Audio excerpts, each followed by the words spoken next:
Saya ingin sampaikan sesuatu. Hari ini Tuhan memberikan sesuatu kata cover. Ya.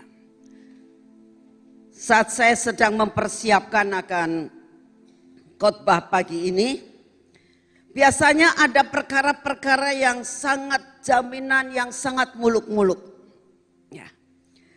Ada sesuatu hal yang Tuhan berikan, janji-janji yang luar biasa. Ada suatu covenant antara perjanjian antara Tuhan dengan kita.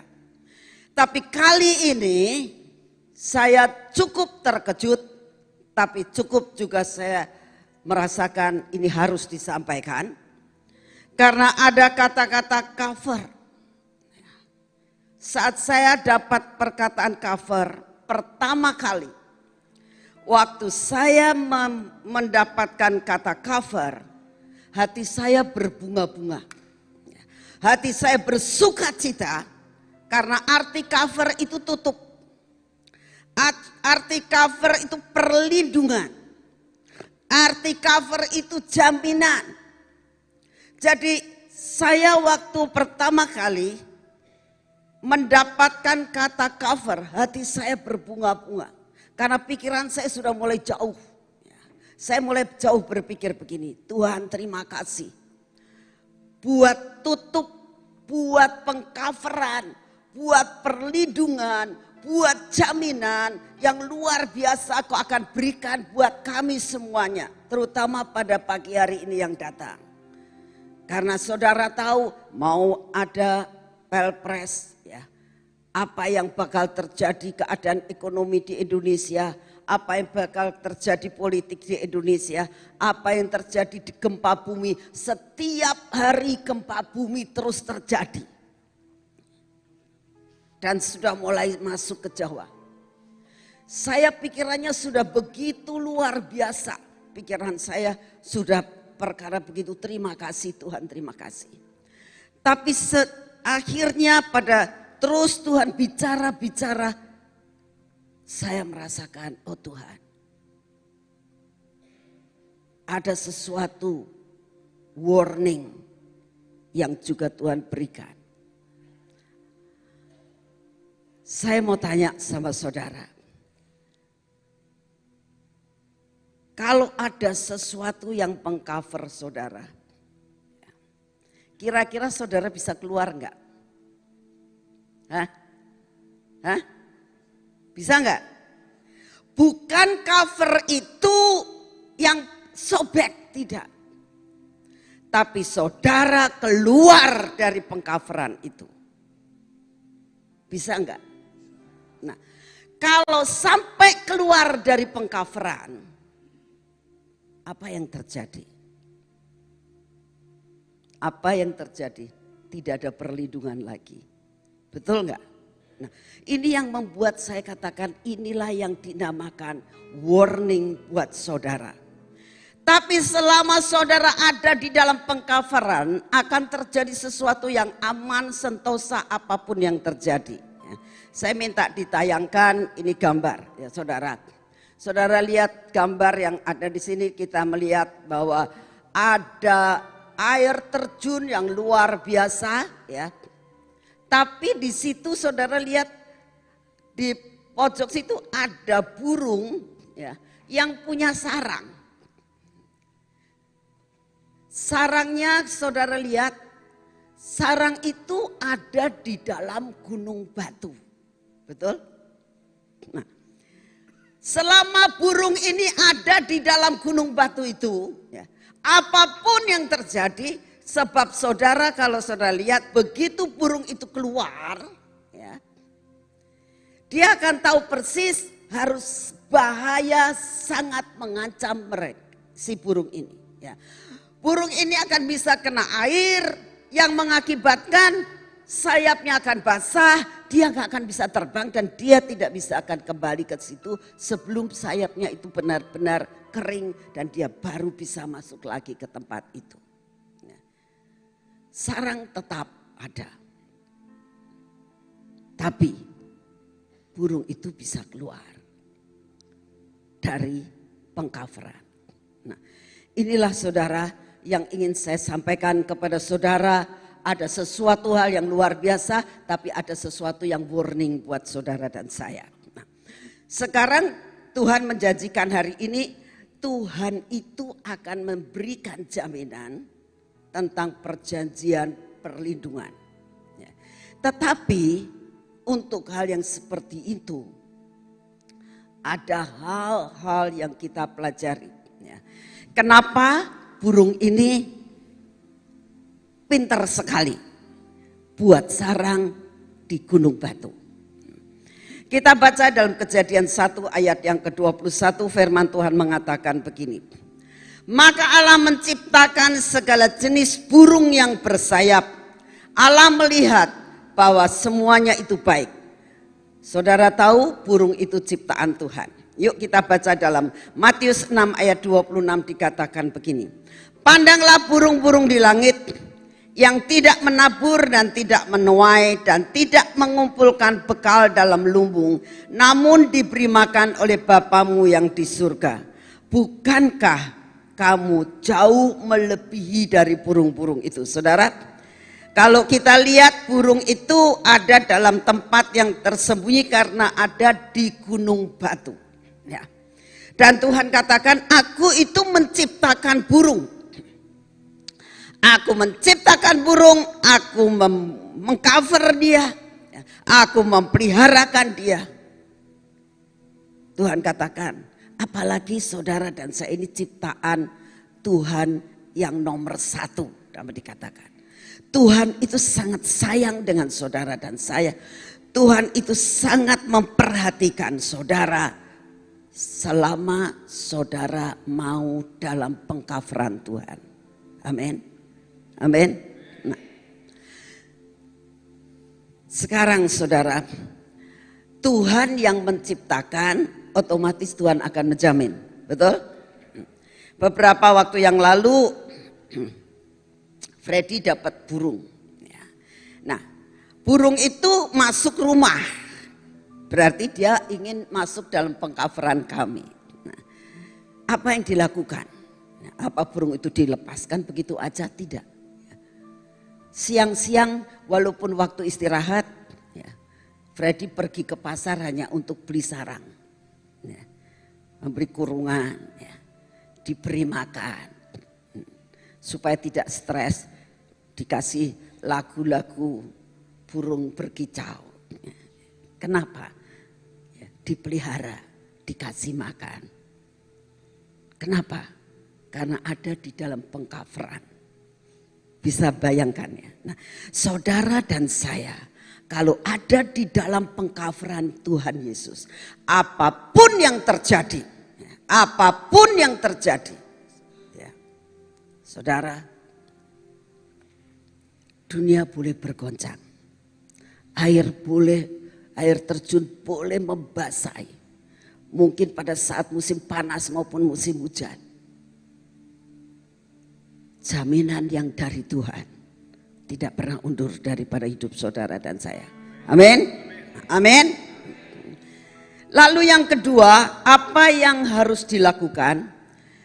Saudara dan saya ini harus seperti burung itu, membuat sarang dalam lekukan gunung batu Tuhan. Membuat sarang dari gunung batu. Nah, saudara tahu, Daud mengatakan dalam Mazmur 94 ayat 22 dikatakan begini. Tetapi Tuhan adalah kota bentengku dan Allahku adalah gunung batu perlindunganku. Ya, dikatakan. Daud mengatakan dalam masalah apapun juga dalam kehidupannya,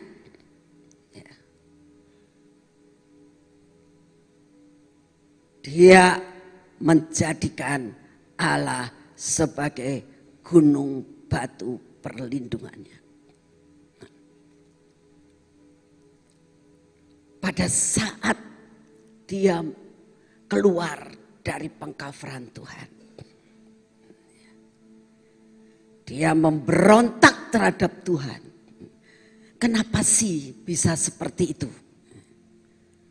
Saudara kalau melihat, ya, apa yang dilakukan oleh Daud pada saat dia keluar dari pengkafaran Tuhan. Itu sungguh sangat menyakitkan hati Tuhan. Karena pada masa dikatakan masa peperangan raja-raja, masa perluasan daerah, masa di mana masa lawatan akan terjadi, masa di mana penuaian besar-besaran akhir zaman ini, jangan keluar dari pengkafaran. Saudara, Daud pada masa perang, dikatakan masa itu masa raja-raja perang. Raja-raja pada waktu itu sedang memperluas daerahnya. Tapi apa yang dilakukan Daud? Daud tidak ikut memperluas daerahnya. Daud tinggal enak-enak ya, di dalam istananya. Bahkan merasakan ya sudahlah, semua yang lain sudah bisa kok. Dan apa yang terjadi? Setiap orang punya kelemahan. Kelemahan Daud adalah di matanya. Kelemahan Daud adalah hawa nafsunya. Kelemahan Daud adalah wanita. Saat Daud melihat Batseba yang sedang mandi, dia nggak bisa. Dia lupa akan pengkafarannya. Dia keluar dari pengkafaran itu. Jatuh dalam dosa. Kalau saudara mengatakan, ya Bu, tapi kan akhirnya dia kalau bertobat kan diampuni. Betul? Ya. Tapi saudara, saya mau beritahukan, akibat daripada keluar dari pengkafaran, dia tanggung sengsara. Ya. Anaknya mati, karena keluar dari pengkafaran. Apalagi yang dialami. Sejak saat itu. Peperangan demi peperangan terjadi. Seluruh keluarganya berantakan. Lalu kalau saudara mengatakan, kenapa? Akibat dosa tetap harus dijalani. Tapi pengampunan tetap diberikan. Saudara, keluar dari pengkafaran. Yang kedua, saudara dengar akan Korah dan Abiram. Mereka enak diberi jaminan, mereka orang Lewi yang mendapatkan sesuatu tugas dan jabatan yang luar biasa. Karena apa? Iri, gak puas, gak puas dia. Dan berdiri kepada kebenaran diri sendiri. Oleh karena dia mengatakan begini. Bukan engkau saja orang Lewi, kami pun orang Lewi. Bukan engkau saja yang dipilih, aku pun dipilih. Oleh karena itu, jangan nyombongkan diri ya. Bukan hanya engkau sebagai pemimpin. Saudara, saat yang seperti itu, saya yakin saat terjadi pemberontakan itu, hatinya Musa sedih banget. Hatinya Musa mengatakan, aduh Tuhan, bukan aku yang minta jadi pemimpin. Tapi kok setega-teganya sukuku sendiri, orang yang dekat dengan aku, memberontak seperti itu. Keluar dari pengkafaran. Tapi Tuhan membela Musa. Ujungnya keluar dari pengkafaran, maut yang diterima. Saya bukan menakut-nakuti saudara. Ini adalah akhir zaman. jangan keluar dari pengkafaran. Amin.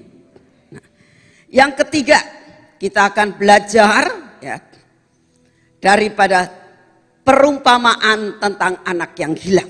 Ya, kita baca dalam Lukas 15 mulai ayat yang ke-11.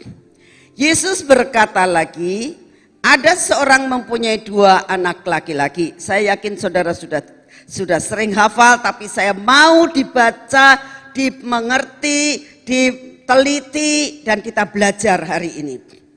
Yesus berkata lagi, ada seorang mempunyai 2 anak laki-laki. Tolong ditayangkan Lukas 15 mulai ayat yang ke-11.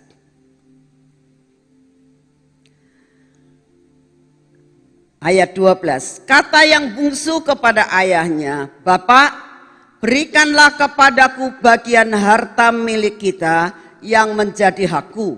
Lalu ayahnya membagi-bagikan harta kekayaan itu di antara mereka. Sampai di sini. Saudara, ini ada satu keluarga. 2 anak ini di bawah pengkafaran ayahnya. Tidak kekurangan apapun. Tetapi si bungsu ini merasakan ya, dia ingin menikmati lebih. Dia merasa nggak puas tinggal pada pengkafaran orang tuanya. Sedangkan menurut peraturan, ya, peraturan orang Yahudi, kalau peraturan hukum Indonesia, laki perempuan punya hak yang sama. Ya, anaknya 2, masing-masing mendapatkan 50%. Ya. Tetapi untuk orang Yahudi dan juga untuk golongan orang timur asing, dikatakan di Indonesia dikatakan timur asing, itu pembagiannya adalah ada yang dinamakan hak kesulungan 2 kali lipat. Ya. Cuma Indonesia hukumnya sama rata. Perempuan, laki sama rata, sulung, bungsu sama saja. Tapi untuk Yahudi, yang bungsu cuma terima 1/3. Yang bungsu cuma terima 1/3. 2/3 hak si sulung. Dia tahu, si bungsu tahu. Aku haknya cuma 1/3, tapi nggak apa-apa. Aku mau ambil. Saudara, seorang ayah, bagaimana perasaannya? Anak ini mau menerima haknya, belum pada waktunya. Sebetulnya boleh saja memang itu haknya, tapi menerimanya itu belum waktunya. Nah, seringkali saudara dan saya itu melakukan sesuatu, ya, belum waktunya sudah dijalankan. Itu sangat menyakitkan. Sangat menyakitkan Tuhan. Ya. Tunggu waktu, jangan tergesa-gesa. Semua ada waktunya. Si bungsu ini benar-benar merasakan dalam hidupnya, ya, ada roh pemberontakan. Ada roh pemberontakan dalam hidupnya. Dia berontak terhadap ayahnya. Dia keluar dari pengkafaran. Saya yakin saat dia bicara dengan ayahnya, ayahnya hatinya hancur. Kok begitu ya anakku? Anak yang aku lahirkan, anak yang aku pelihara, dari kecil sampai besar, aku didik dengan baik, aku berikan apa yang dia inginkan. Kok berontak sampai seperti ini? Sakit. Hati seorang ayah sakit melihat anak yang seperti itu. keluar dari pengkaperan. Hati-hati, jangan keluar dari pengkaperan.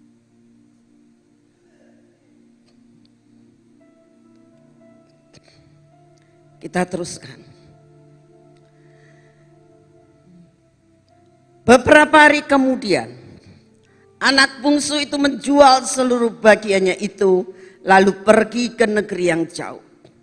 Di sana ia memboroskan harta miliknya dengan hidup berfoya-foya. Ini artinya bukan masalah yang ada ditulis di sini. Koreksi diri. Apa artinya menjual semuanya? Haknya. Menjual semua yang baik dalam hidupnya. Diboroskan. Artinya apa? Menyenangkan diri sendiri. Semua yang dia inginkan aku harus dapat. Memuaskan diri sendiri. Saya tidak usah memberi contoh. Ini contoh sangat jelas. Saat firman ini berbicara, koreksi dirimu.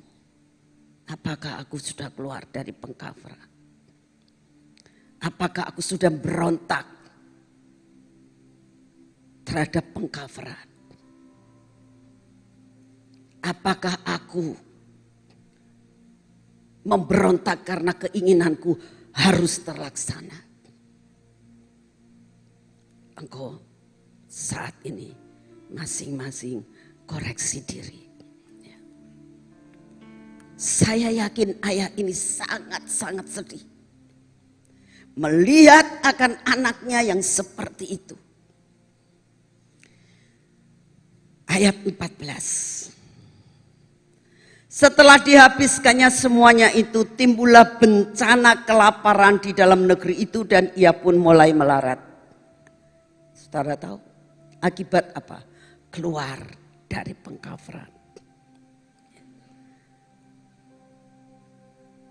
Akibat keluar dari pengkaperan, Korah dan Abiram habis. Akibat daripada keluar dari pengkaperan, Daud berbuat dosa. Akibatnya sengsara karena seluruh anak-anaknya mengalami rumah tangganya berantakan. Anak yang diharapkan juga mati. Sekalipun akhirnya anak yang keluar dari Batseba yaitu Salomo Tuhan angkat. Tapi saudara, akibat dosa tetap akan ditanggung. Apa yang ditanggung? Bencana kelaparan. Saudara dan saya keluar dari pengkaperan. Bencana kelaparan. Dan akan melarat. Saudara tahu arti melarat? Melarat itu di bawah kemiskinan, itu melarat. Miskin is okay. Tapi kalau melarat, namanya melarat itu di bawah daripada miskin, kin miskin. Ya. Siapa yang mau saat ini, saya mau tanya kepada saudara. Berat.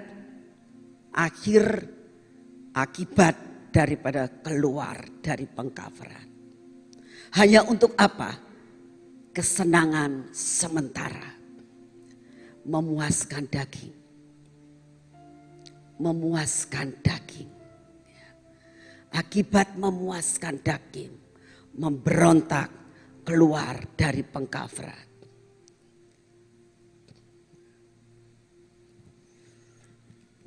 Lalu ia pergi dan bekerja pada seorang majikan di negeri itu. Nah, sudah melarat gak punya apa-apa. Dulu dari majikan, sekarang jadi karyawan. Ya. Tapi masih lumayan, dia mau kerja. Gak minta-minta. Ya. Karena apa? Keras hati. Orang yang keras hati, keluar dari pengkaperan, dia merasa dirinya benar, dia merasa dirinya berdiri pada kebenaran sendiri. Ya. Anak bungsu ini berdiri pada kebenaran sendiri. Dia merasakan apa yang dilakukan adalah benar. Apa yang dilakukan adalah yang paling benar menurut dia. Bapaknya tidak benar. Itulah yang membuat. Jangan sampai saudara dan saya menafsirkan firman Tuhan untuk kepentingan demi kepentingan diri sendiri. Hati-hati saudara. Hati-hati. Karena keras hati dia mengatakan, aku usaha, pasti bisa. Kalau aku usaha, pasti bisa. Saudara harus tahu, berkat itu dari Tuhan. Kalau engkau keluar dari pengkaveran, apapun yang kau kerjakan tidak akan berhasil. Hati-hati sama Tuhan. Ini suatu warning dalam hidup saudara dan saya. Dikatakan begini, orang itu menyuruhnya ke ladang untuk menjaga babinya.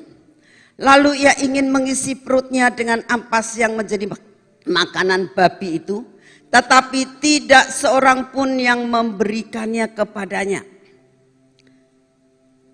Sampai di sini saudara, saya ingin sampaikan kepada saudara ya. Dia kerja, ya. Melarat, makanan babi aja nggak bisa dimakan. Benar-benar melarat saudara. Saya mau tanya, ini anak bungsu, perasaan bapaknya kayak apa? Kenapa bapaknya nggak mau cari? Bukan bapaknya nggak sayang, tapi bapaknya menunggu anak itu balik. Sebab kalau dicari, dia besar kepala. Ya. Tuh, akhirnya kan aku juga gak mau pulang, sebenarnya kamu nyari-nyari aku. Kasih harta lagi dong akunya. Saudara, Tuhan pun seperti itu. Menantikan saudara dan saya balik.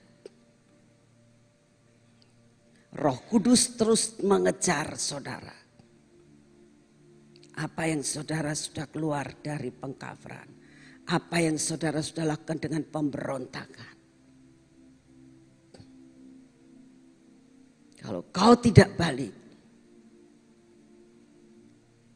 akibatnya saudara tahu, melarat.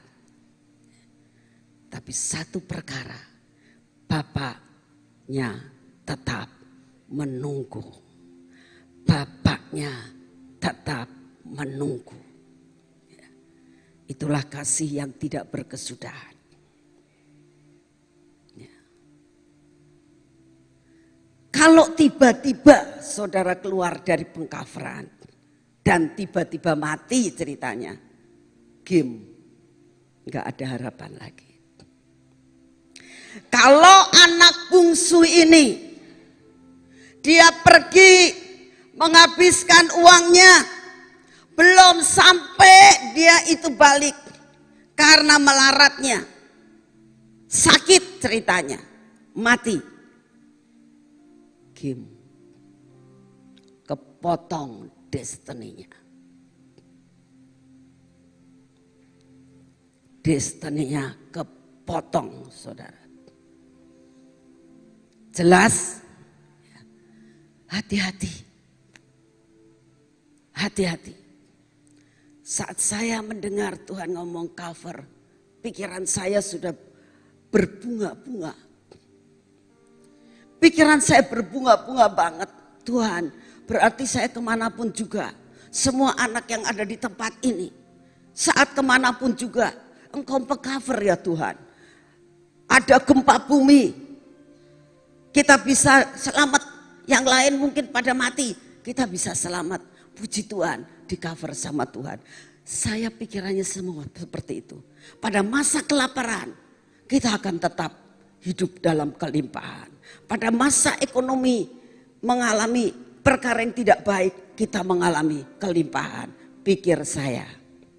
Tapi saat Tuhan mulai bicara lebih dalam lagi, saya ngeri.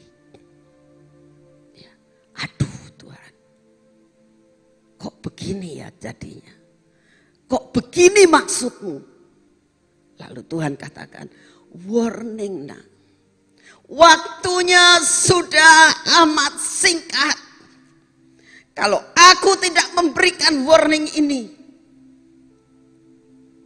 putus destiny.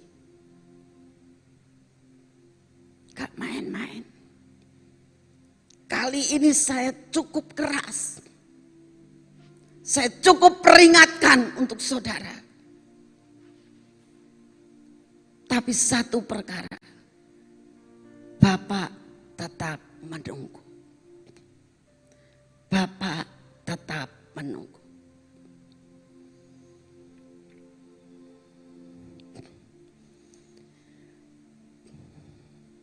Saya mau berikan suatu kesaksian.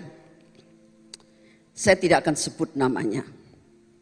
Tapi saya tahu orangnya ada di tempat ini. Pada saat saya bicara, pasti dia ngerasa, saudara. Dia seorang anak pertama. Ya. Suatu saat, ini anak merasakan begini, aduh, pengen keluar dari pengkaveran orang tua. Gak enak hidup bersama dengan orang tua tuh. Ya. Rasanya gak bebas yang begini. Aku tuh saudara-saudaraku semua keluar, aku gak keluar gitu ya. Terus ada pemberontakan dalam dirinya. Ya. Terus ada pemberontakan. Sampai suatu saat dia juga mulai marah sama saya. Mengatakan ini Ibu Nani ini seorang pemimpin saya ya. Tapi kelihatannya tidak bisa adil di dalam melakukan segala sesuatu ya. Tentang keluarga kita, Ibu Nani gak bisa ngatur dengan benar dan sebagainya. Terus berontak dalam dirinya. Sampai pada detik-detik terakhir. Ya.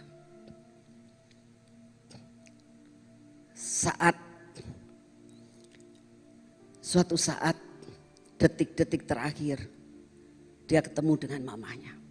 Ya. Mamanya hanya mengatakan gini, kamu anak yang pertama.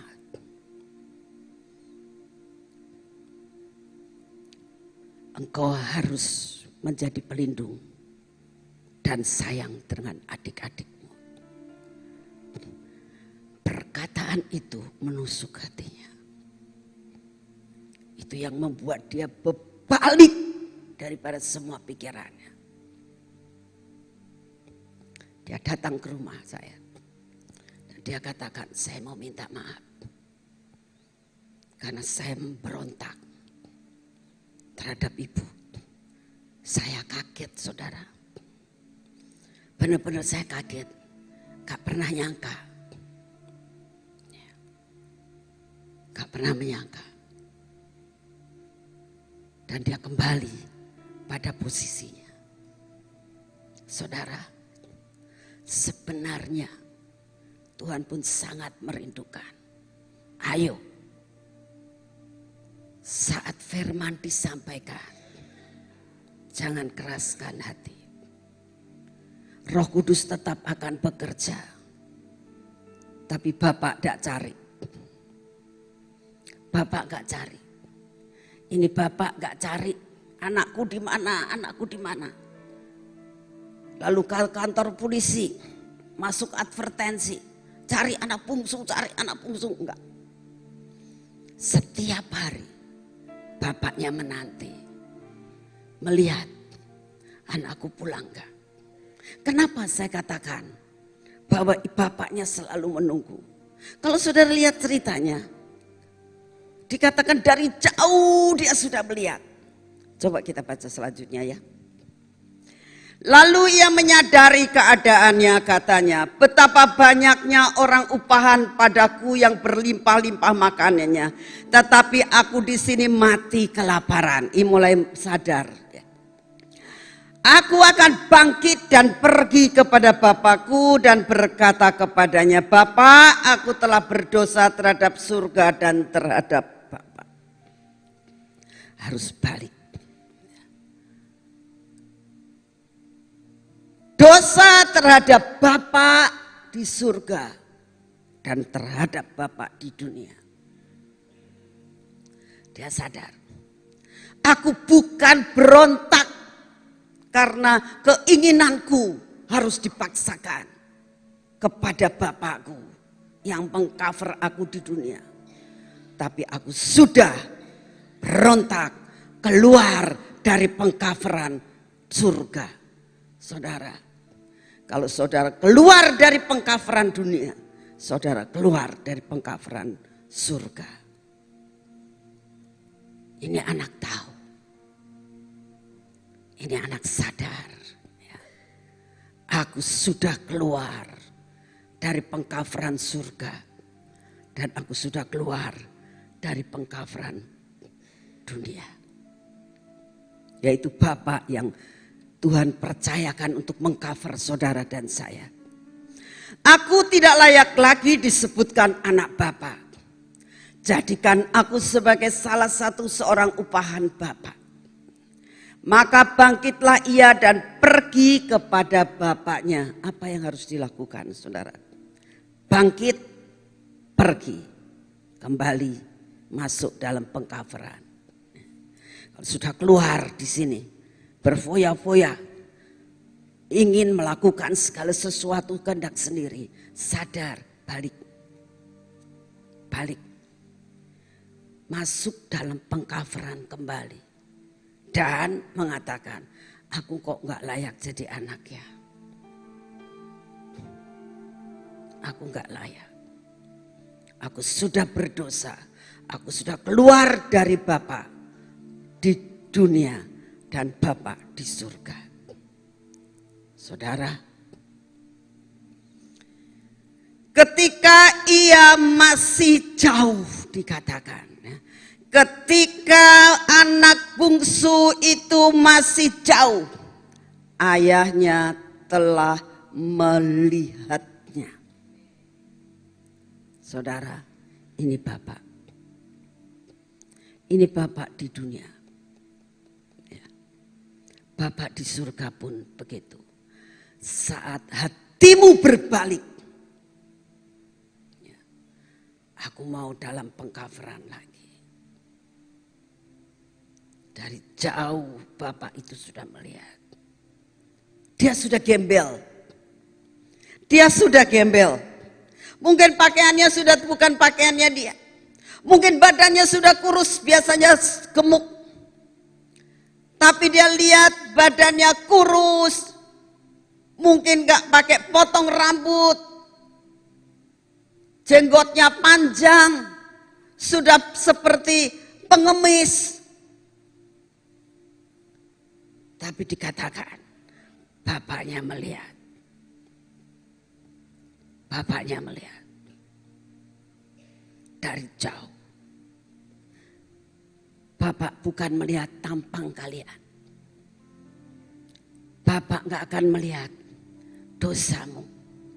Tapi Bapak melihat hatimu yang mau berbalik. Hari ini ayo koreksi diri ya. Lalu apa yang dilakukan? Tergeraklah hatinya oleh belas kasihan. Saudara, kalau secara hukum enggak bisa, sudah ya. Habis haknya. Habis. Ya. Kalau secara kurang ajar, enggak ada ampun berontak sama orang tua. Enggak ada ampun, kurang ajar banget.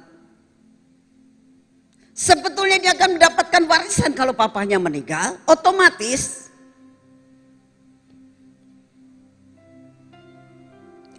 dia akan terima. Tapi dia minta sebelum waktunya. Karena ingin melakukan segala sesuatu dengan kebenaran diri sendiri. Dosa, kebenaran diri sendiri itu seringkali tidak disadari. Karena apa? Kepintaran baca Alkitab. Ya. Suatu saat saudara saya ini diberi beban. Ya. Ada satu hamba Tuhan yang saya kenal baik dengan hamba Tuhan tersebut. Dia berbuat yang nggak benar, berbuat serong, berbuat zina. Ketahuan sama jemaat. Jemaatnya nggak berani negur. Ya. Dia tahu pendetanya nggak benar, tapi nggak berani negur.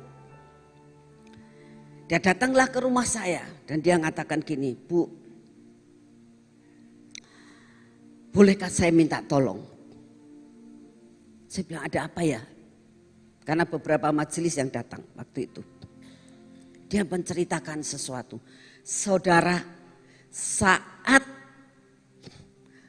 para jemaat tua-tua, ada beberapa yang datang ke rumah saya. Dan dia cerita itu, saya sampai mau pingsan.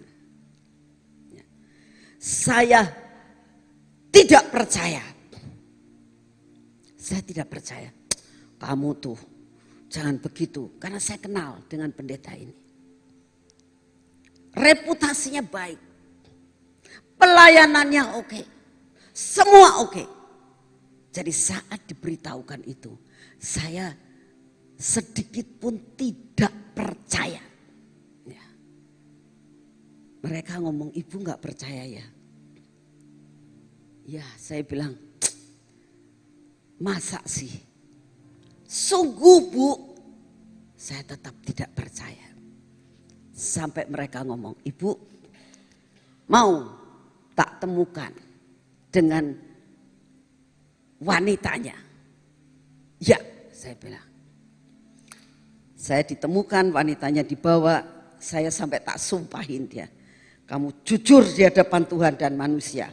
Jangan kamu itu menjelekkan nama pendeta. Saya bilang, jujur, betul tidak? Sumpah Bu, betul.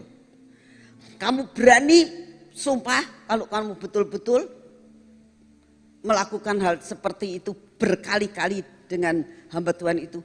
Betul. Di mana? Dia cerita begini. Lah ya, saya bisa apa? Sampai dia berani sumpah. Aduh Tuhan. Saya bilang saya mau doa dulu lah.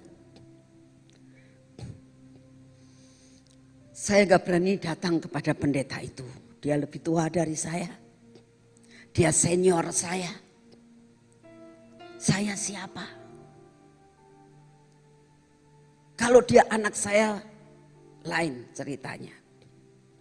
Kalau anak saya yang berbuat seperti itu juga saya akan menunggu mereka balik. Tapi saya tidak akan menegur sebelum dia bertobat dan balik. Saudara, setelah saya bergumul dalam doa dan didesak terus menerus sama beberapa majelis, akhirnya saya datang, saya bilang, saya dampingi dong. Lalu saya didampingi dengan 2 orang tua-tuanya. Saya datang dengan baik-baik, saya ngobrol dengan baik-baik. Saudara tahu apa yang dia mengatakan? Itu kan urusan saya. Itu urusan pribadi saya, Ibu. Gereja-gereja, pelayanan-pelayanan, itu urusan pribadi saya. Jemaat boleh menghakimi saya selama saya melakukan semua tugas saya di gereja yang tidak benar. Tapi tentang pribadi saya, itu urusan saya pribadi. Saya kaget saudara. Belum pernah dia sekeras itu. Karena dia berdasarkan, berprinsip pada kebenaran diri sendiri. Saya pendeta, kamu boleh ngakimin saya selama saya melakukan tugas di gereja yang tidak benar. Tapi urusan saya pribadi, itu urusan saya. Kamu tidak boleh ikut campur, jemaat tidak boleh ikut campur, ya. Itu urusan saya. Saudara, sampai saya bilang secara halus, tetap dia katakan, enggak. Urusan saya. Saudara, ujungnya hancur. Ya. Hancur hidupnya. Gerejanya hancur. Dia hancur. Pecah, jemaatnya habis. Kenapa? Berdiri pada kebenaran diri sendiri. Dia memisahkan antara pelayanan dan pribadinya. Sedangkan saudara, ya, sekarang saya mau tanya. Kalau saudara punya pemimpin seperti saya, ya, lalu saya melakukan perbuatan yang tidak benar ceritanya. Ya.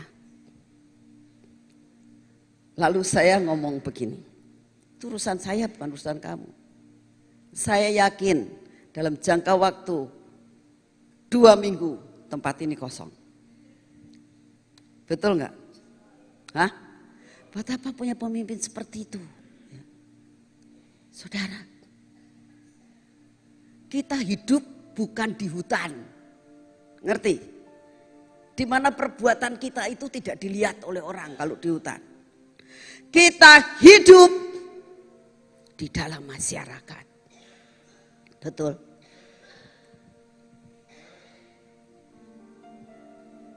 Hidup kita orang Kristen itu seperti di akuarium, betul? Pak Yusak sering ngomong gini, hidupku tuh loh kayak di akuarium. Yang 4 sisi, semua dari kaca, bukan aja di depan. 4 sisi, dilihat depan, dilihat di belakang, dilihat samping kiri, samping kanan. Bahkan di atas dia lihat ikannya lagi apa. Saudara, itu seperti hidup di akuarium. Suatu saat saudara, saya ingin menyembunyikan sesuatu. Akhirnya ketahuan tuh. Cerita ya sayanya ya. Suatu saat semua orang pengen saya bisa berenang. Ya. Bu Nani itu belajar berenang. Aduh, saya belajar berenang. Di mana ya belajar berenang? Nah, jadi singkat cerita, akhirnya gini aja Bu, tak ajarin berenang. Kita berenangnya itu supaya tidak tahu orang. Berenangnya di Sanganurip. Ya. Nah, tapi kalau berenangnya jangan sore, jangan pagi, banyak orang. Jadi jam berapa? Antara jam 2, jam 3, jam 4. Nanti jam 4 buru-buru kita keluar. Supaya tidak ketahuan orang kalau ibu belajar berenang. Sebenarnya belajar berenang kan tidak dosa kan. Cuma saya tuh malu. Karena gak bisa berenang. Gitu. Berenang saya adalah seperti berenang batu. Cemplung ya mancing jero. Nah sudah selesai. Betul. Ya tak pikir-pikir bener ya. Saya waktu itu masih ngantor. Jadi saya usahakan jam 2 itu sudah tutup kantor saya. Karena seminggu cuma 2 kali katanya.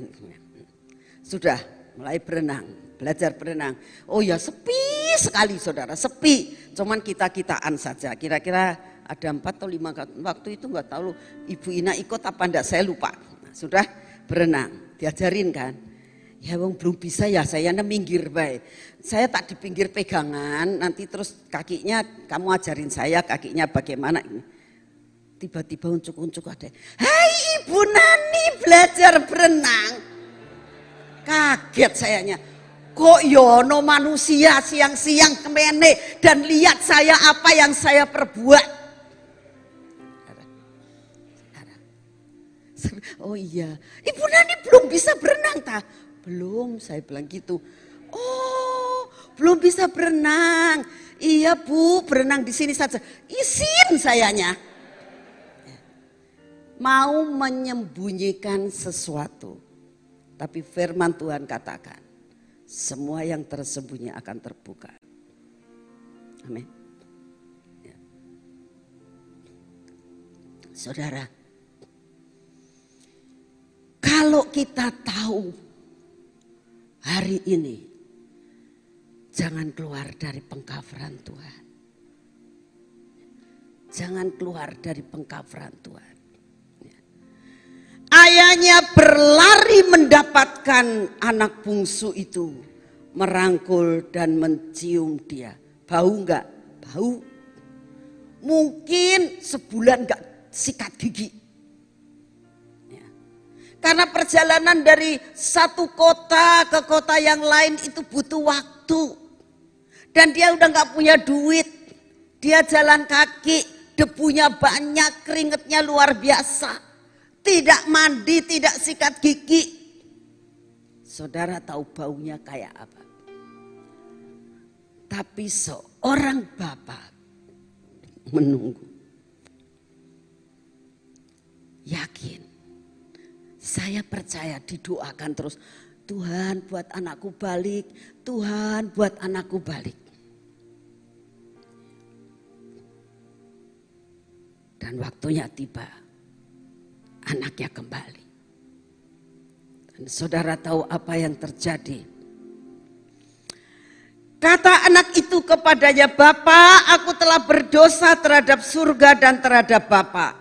Aku tidak layak lagi disebut anak Bapa." 2 kali dia ngomong begitu. Tetapi ayah itu berkata kepada hamba-hambanya. Saudara lihat, dia tidak bilang kepada anaknya. Ya, dia tidak mengatakan, "Sudah dah, gak apa-apa nak, enggak apa-apa, enggak apa-apa, enggak apa-apa." Enggak. Bapak tidak banyak bicara, tapi Bapak melakukan suatu tindakan. Amin. Tetapi ayah itu berkata kepada hamba-hambanya, "Lekas bawa kemari jubah yang terbaik.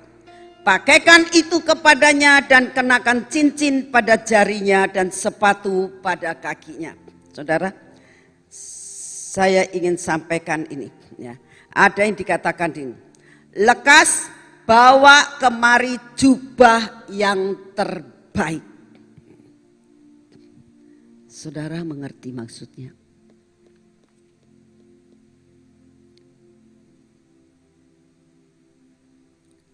Saudara mendapatkan jubah dari Tuhan. Sekalipun jubahmu kotor, gak pernah mandi. Karena penuh dengan segala pemberontakan, baik pemberontakan kecil maupun pemberontakan yang besar. Pemberontakan yang sebenarnya kamu merasakan itu gak apa-apa, itu gak apa-apa. Tapi sebetulnya itu sudah terjadi pemberontakan. Segala sesuatu belajar, duduk diam di bawah kaki Tuhan.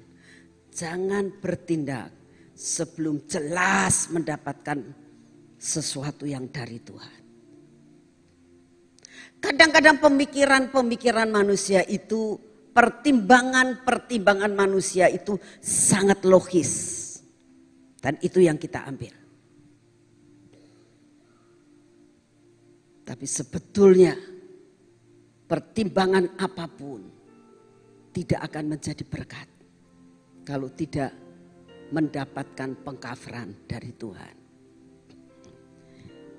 Tuhan akan berikan jubah yang terbaik. Saya enggak bisa nyalahin. Kalau si sulung itu marah tuh enggak bisa nyalahin. Karena apa? Sudah begitu dikasih jubah yang terbaik lagi. Lalu dikasih cincin lagi. Berarti kemungkinan ini cincin punya kakaknya, mungkin juga karena bagian dia kan sudah diambil.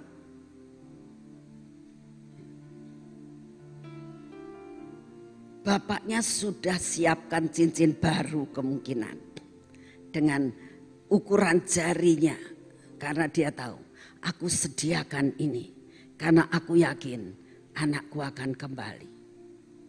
Aku akan beri jubah yang baru, aku akan berikan cincin yang baru, aku akan berikan sepatu yang baru. Saudara, sebenarnya ini suatu lambang. Jubah itu pakaian kebesaran, dikembalikan kepada kedudukannya. Cincin ini berbicara tentang otoritas yang mengatakan, karena engkau sudah balik nak, otoritas sebagai seorang anak, kau sebagai anakku kembali kepadamu. Sepatu. Apa artinya sepatu? Alas kaki untuk berjalan. Dan dikatakan engkau bisa berjalan dengan otoritas yang dari Tuhan. Aku berikan otoritas. Aku berikan pakaian kebesaran. Aku kembalikan kedudukanmu sebagai anak, bukan sebagai hamba. Bila mau kembali dalam pengkafaran Tuhan. Apa hasilnya dengan pengkafaran?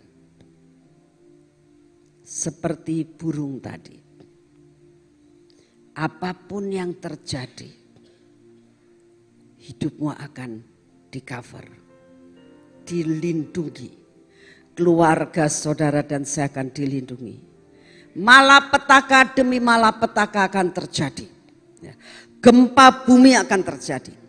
Beberapa waktu yang lalu ada seorang yang telepon sama saya. Ibu Nani, saya boleh telepon, saya boleh telepon. Saya bilang ada apa? Ini sangat penting.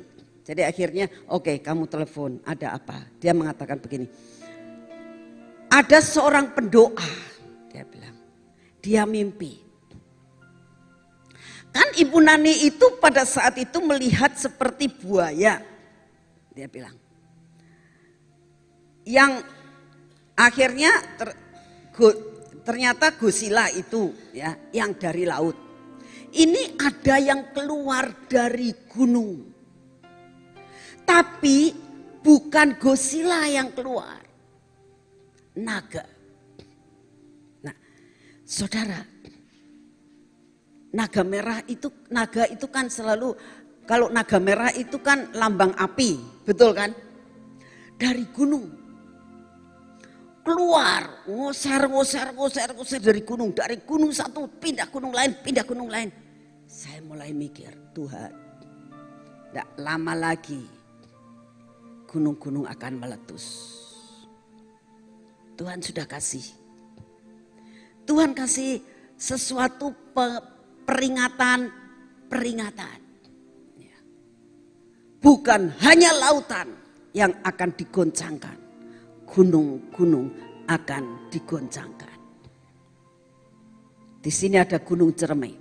Betul? Dekat sekali ada gunung-gunung banyak di daerah sini. Kalau saudara tidak tetap dalam pengkafaran Tuhan, tidak ada jaminan. Secara ekonomi, kita tidak tahu apa yang bakal terjadi. Kalau saudara ada dalam pengkafaran, seperti burung tadi, ekonomi boleh bergoncang. Saudara dan saya tetap ada dalam perlindungan Tuhan. Amin. Kekuatan, kesehatan, semuanya Tuhan akan jamin. Tapi satu perkara hari ini, ayo kita masuk dalam saat teduh, koreksi diri. Ya. Adakah pemberontakan dalam hidupmu? Pemberontakan bukan berarti melawan Tuhan secara nyata. Ya. Selidiki, minta sama Roh Kudus. Ya. Tuhan, apa ya yang aku berontak dan aku ternyata keluar dari pengkafaran-Mu. Baik pengkafaran dunia maupun pengkafaran dari Allah Bapa yang di surga. Masing-masing berdoa.